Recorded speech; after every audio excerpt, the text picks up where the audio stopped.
welcome to Good Game, the show for gamers by gamers. I'm Barger. And I'm Hex. Coming up on the show, it's an all-out invasion in the dramatic first-person shooter Homefront. War never changes, or does it? Total War is back with a sequel to the very first game in the series, Shogun II. And we investigate what it's like to play games in permadeath mode. But first, can you guess the game for this week?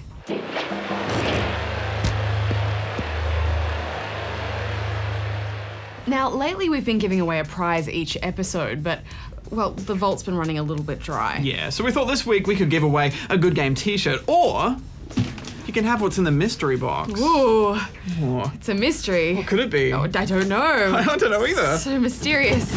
I'm gonna go read the news. Okay. Ah!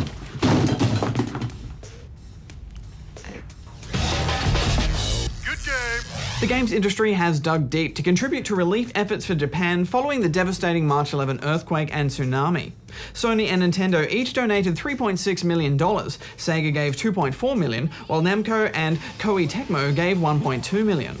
Some companies have also donated sales of their games to the cause. PopCap reduced the price of their iOS games for a period, with all proceeds going to the Red Cross, while Capcom and Sega did the same for their iOS versions of Street Fighter IV and Football Manager 2011 respectively.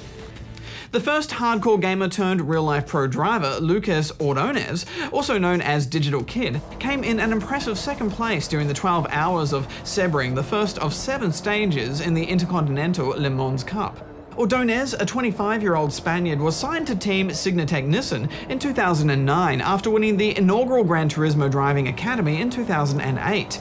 The Driving Academy is a competition to find the best virtual racers, with the winner receiving professional training and a chance at professional racing.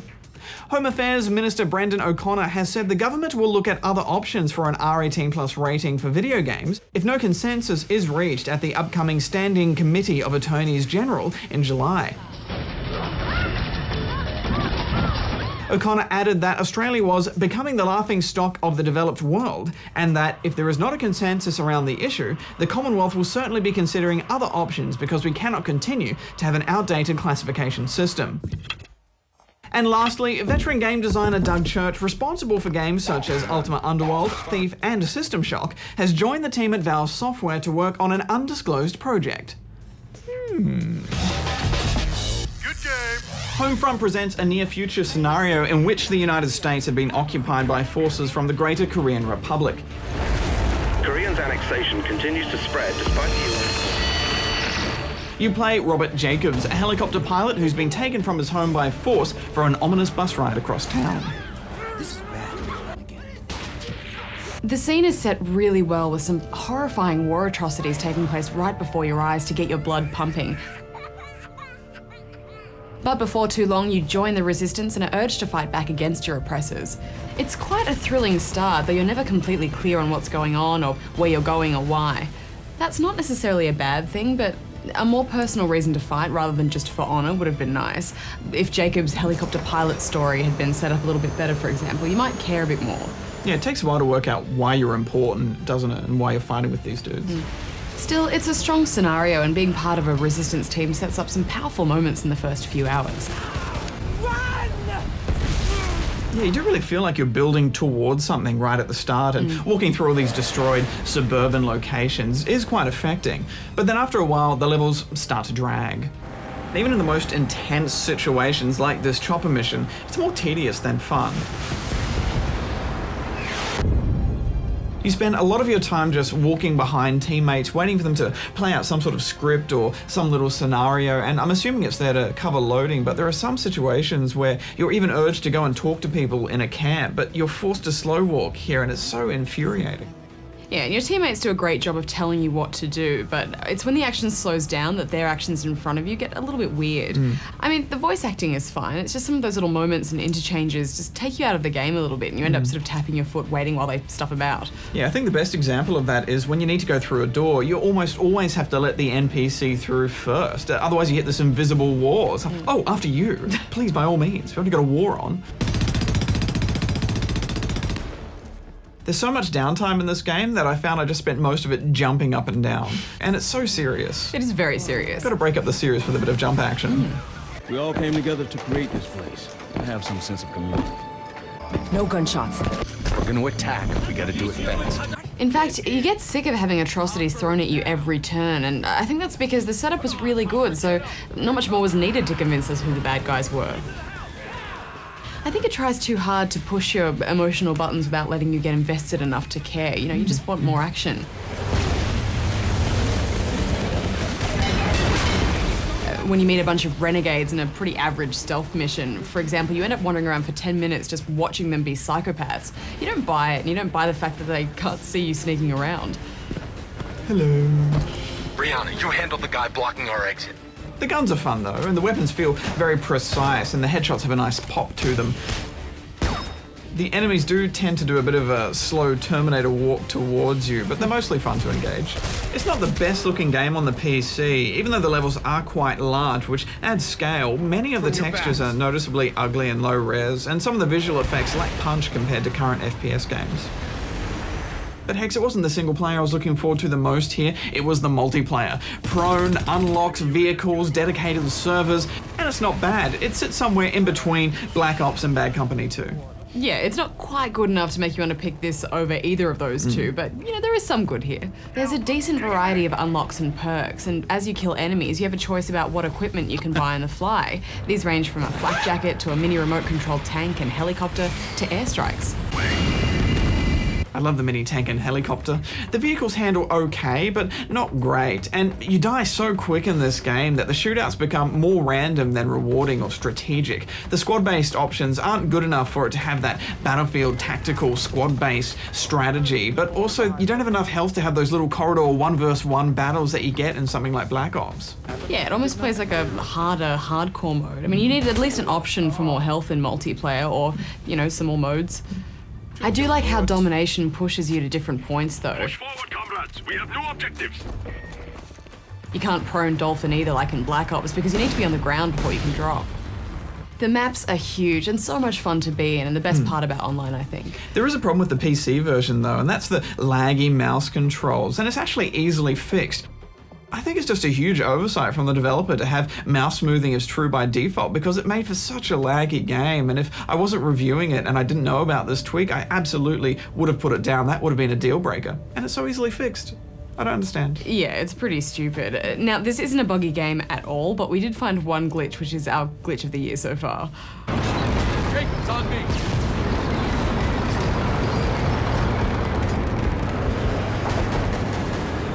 It's normal to start out a bit gimped online and work your way up the ranks and, you know, get better perks and unlocks, but even after a few hours here, I felt like I was still getting killed too quick.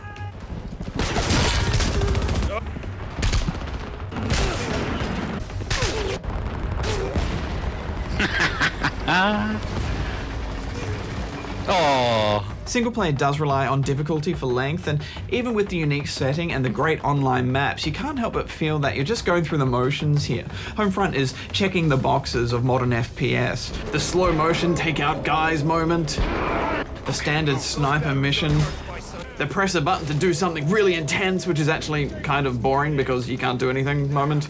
But by the end of it, you can't help but feel a bit let down, so I'm giving it 7 out of 10 rubber chickens, mainly for the online, which I quite liked. With the story written by John Milius, who co-wrote Apocalypse Now, Homefront has some impact, but it fails to tell the story in a way that really connects with you enough to make you care about it before it's all over in 5 hours. There's some fun to be had online, but I'm still giving it 6 out of 10.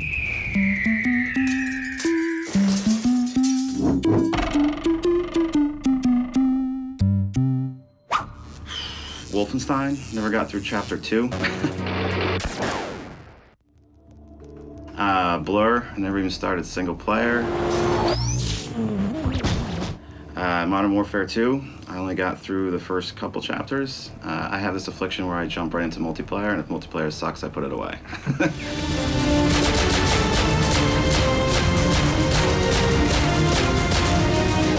So, those are probably the top 3 in the pile right now. The city is falling to pieces around you. Buildings are crumbling overhead, huge bits of concrete and debris are falling down, bridges snapping in half. It's the end of the world as we know it, and all you can do is drive.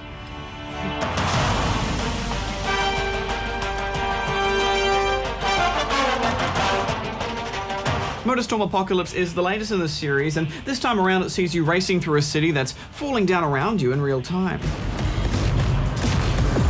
This means negotiating huge changes to the track as they happen, falling through holes that appear in the road and racing through underground tunnels, avoiding fires and random explosions, falling buildings and crashing helicopters. It's unpredictable and there's a lot going on screen.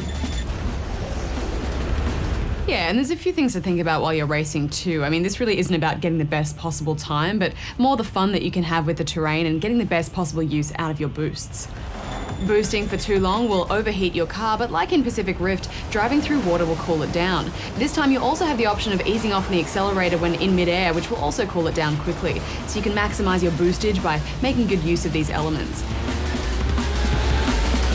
And of course, you can always bash other racers off the track and into walls, but remember the track is always changing around you and it involves a lot of cliffs and edges, so quite often I'd be intent on slamming someone and I'd end up just sending us both hurtling to our doom. I found the game is quite forgiving for mistakes though, and it needs to be. The race takes place over 3 days throughout various times of the day and night, and by day 2 the city is seriously coming down around you, so in certain races you'll spend more time crashing than actually racing.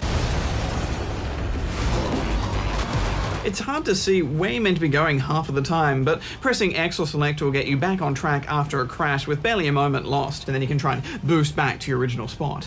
Yeah, at first I found this quite cool because it promotes a certain joy in crashing rather than trying to carefully handle each turn.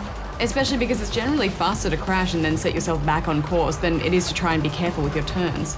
But as the environment becomes more hectic, while it's visually amazing, it's not really that much fun to race because you end up just hanging out for one bit of straight track just to get yourself back in the race. Yeah, and from day 2 you really need to learn where those changes happen in the track if you want to qualify. The tracks are really wonderful to look at. They're so creative and there's just stuff going on everywhere. It's quite impressive, but then after a while it's just too much. You know, it's over the top and it all gets too messy and you just want to race. Yeah, I guess on one hand, being able to reset is good for people who aren't as experienced at racing games because even if you suck, you can just push through a cycle of crash and reset, crash and reset. I have to say, I'm not the best at races, but you know, Barjo, I've actually driven a real V8 car around a racetrack and I had a professional lesson from a real race driver, and you know, until you've had that real life experience of just driving with the power of that engine and the speed and... Wasn't that in an automatic though, because you can't drive manual? Yeah, but we still went really And you had to have a little fast. child seat because your feet couldn't touch the pedals?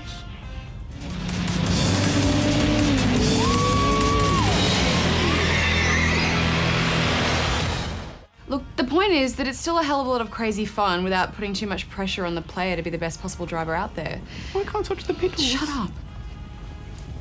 Oh no. I like bikes too, I think. They're more agile and faster, and I had more fun navigating the terrain on a quad bike or a dirt bike. I like that if slamming into a car was unsuccessful, my guy would just try to punch it. Punch that car, buddy!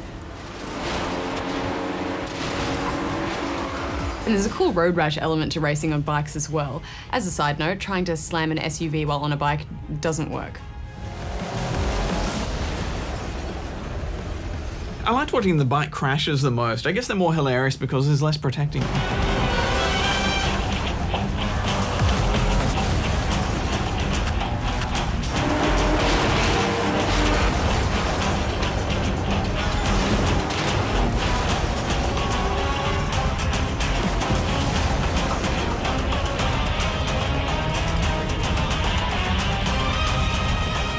General car handling felt pretty good. Each different car model adapted to the crazy terrain the way you'd expect them to, which was nice.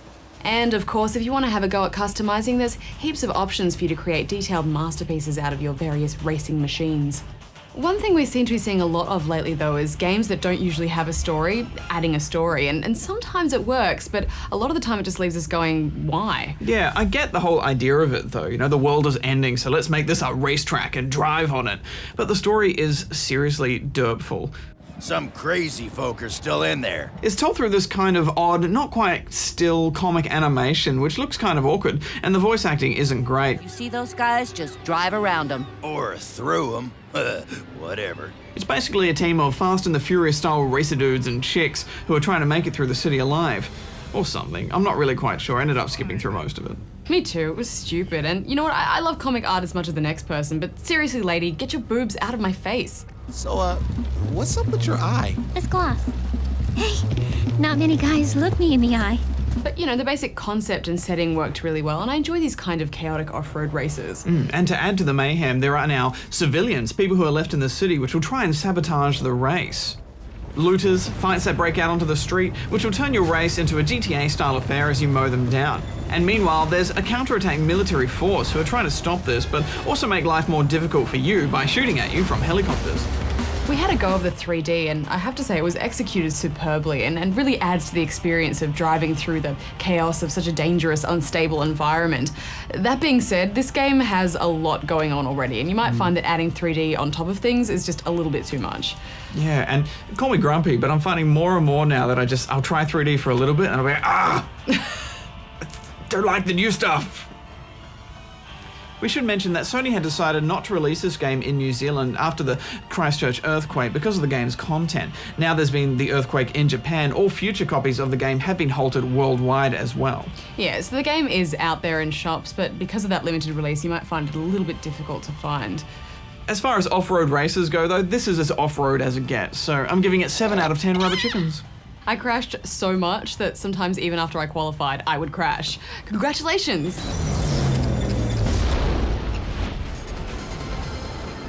But yeah, I agree with you. I found myself wanting to put it down after a while because there was just too much crazy going on my screen at once. But that being said, I think if you really took the time to learn the maps, then it wouldn't be so punishing and you could get a lot out of this. So I'm giving it 7.5 out of 10 rubber chickens. It's the end of the world and you're playing video games. Good game.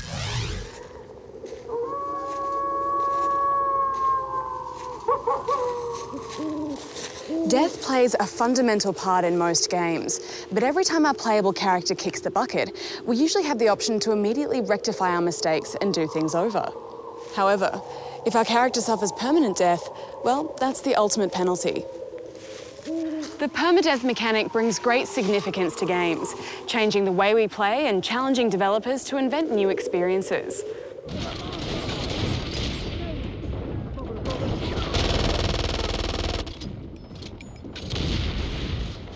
So permadeath is the idea that when you're playing a game, you only have one life, and when that life is over, then that's the end of it, as it would in real life. I chose to play Far Cry 2 in permadeath because it was an idea that I wanted to try after seeing a conversation between two game designers. They were thinking about ways to make decisions that players make in games more permanent, more impactful, so that when you came up with an ethical decision, it would have more of a punch to the decision, so that the player thought about it a little bit more and considered it a bit better. So playing permadeath, my one goal was basically to stay alive. So I chose weapon loadouts and sort of strategies to keep me alive. So I opted for safe options like long-range sniper rifles. It just made every decision I made have weight and importance. So it started out being very, very tense. I was very anxious and apprehensive about even like the very first gunfight you get in, there's an opportunity to die. As I went along though, I sort of got used to playing in permadeath. I kind of got over the initial anxiety and just sort of settled into a rhythm of playing the game. When you're playing a normal first-person shooter or any other game, when you die, it's more of an inconsequential issue. It's just like a triviality almost. You just reload and you're back there again. When you're playing permadeath, there's a real consequence to finishing. It means that that's the end of your play session, you've got to start again, or you just don't play again at all. So it makes death much more interesting.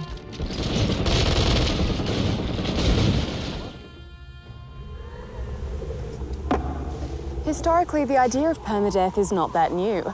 After all, in reality, we all get just one life, and most non-electronic games don't allow us to resurrect our characters. It first popped up widely in the old-school RPGs of the roguelike genre. They featured randomly generated dungeon crawls with monsters and items bound together by ASCII text.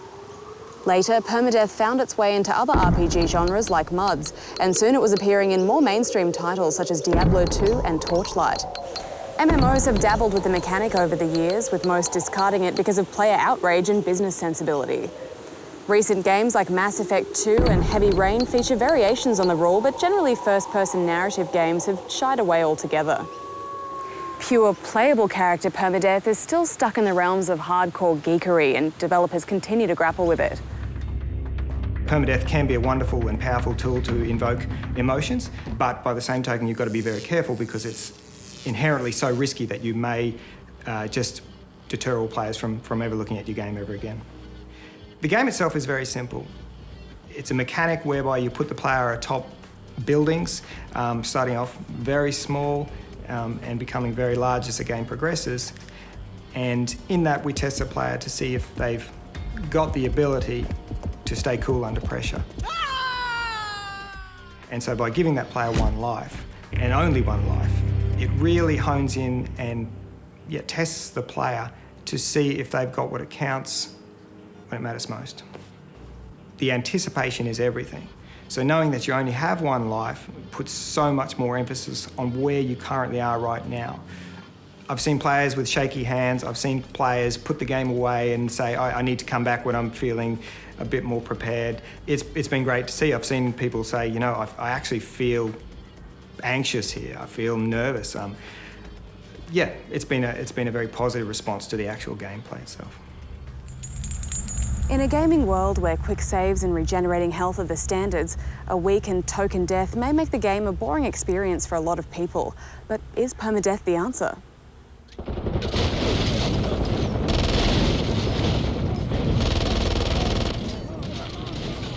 Playing in permadeath mode changes what the game is. So you treat it differently. You treat it as one narrative, as a story. You treat it as like a life and death experience. It shouldn't be used everywhere, and not every game that we make should be one single life, but I'm hoping that we get more of this style of game where the actions that I make as a player radically affect and alter the events and the outcomes and the story and the narrative in the game that I'm playing, because I want to feel more emotions than I currently do in games. When I died at the end of permadeath, it was really affecting. I was at basically the second last fight in the entire game. It was the biggest and most difficult fight in the game. I think that I psyched myself out a little bit. I was too worried about it and ended up performing really badly. I realized I was about to die, and that realization just totally paralyzed me. Almost immediately after dying, I realized I could have played so much better in that one moment. It was that one little slip up, which I knew, and I knew the whole time that was what was going to get me in the end. It was just going to be some silly little mistake or some moment where I get lazy, where I throw a grenade and it bounces off a tree and it lands at my feet and I don't have time to run away, or something like that. Something really silly is just going to kill me. And I thought that was really interesting because I think that's, it kind of reflects the unpredictability of real-life death.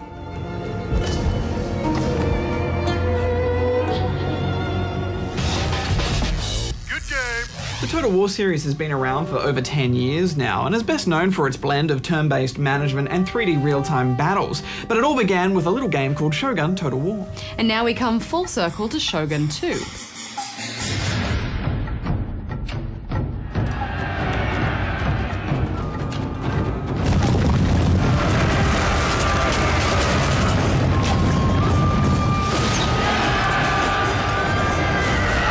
This is a back-to-basics approach for the series and a reimagining of the first game rather than a direct sequel. Basically, they've taken all they've learned from Total War over the years and applied it to the formula of that very first game. And like the first, it focuses on Japan during the feudal era, or Sengoku Jidai in the 16th century, a fascinating time in Japanese history when clans across the country were constantly at war with each other.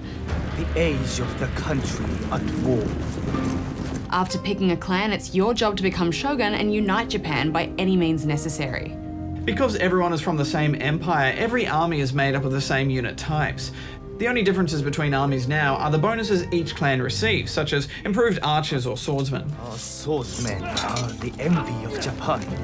Yeah, and it just trims the fat so you can focus on your tactics. And of course, it's nice to be back to the old spears, swords, and bows, and of course, cavalry. I liked the guns and cannons of Empire Napoleon, but there's nothing quite like seeing thousands of arrows raining from the sky or waves of samurai clashing head-on. The enemy AI in Shogun II is perilously good. Generals hold back and don't foolishly charge in. Cavalry will try to flank you, and they'll try to hold the high ground if they're defending. The AI routines are apparently based on Sun Tzu's Art of War, an ancient philosophy for managing and winning conflicts, and it shows. And it doesn't hurt to brush up on it if you want to win some of those seemingly unwinnable battles. Have you actually read The Art of War? I've read bits of it in the loading screens. I see. I love the way that the terrain forces you to consider these different kinds of strategies. The mountainous land of Japan makes for some good choke points, both in the campaign map and on the field. Also, like the original, your generals and agents level up with each success, so it adds a nice RPG layer. Yeah, there's lots of little nice touches here. The interface is much tidier, and it's easier to see what's available to be built and upgraded in your provinces.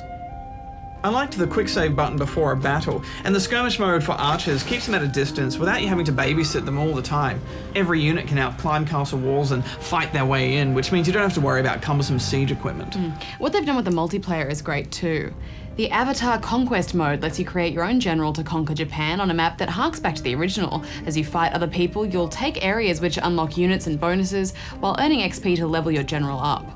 We couldn't find that many games online, but that's because the game hadn't been out that long, and I think that people generally like to play through the single player first, but multiplayer really is at its best when you've got a friend or two to battle with. Yeah, and for such an epic game, I'm really impressed with how accessible they've kept it all.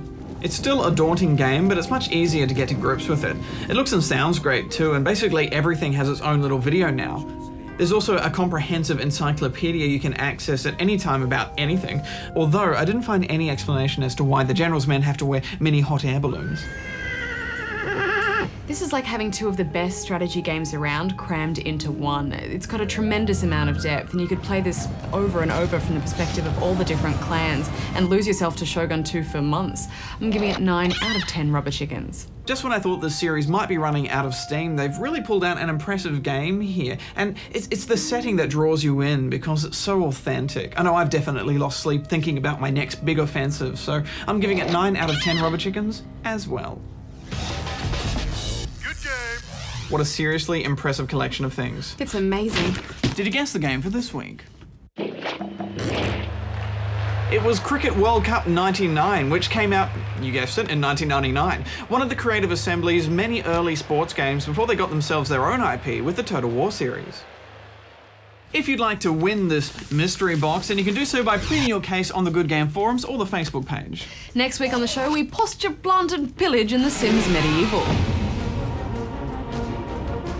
Plus, fanboys versus haters will be back to kick off the debate on the Final Fantasy series. So until then, gamers, may all your checkpoints be conveniently placed. Barjo out. Hex out.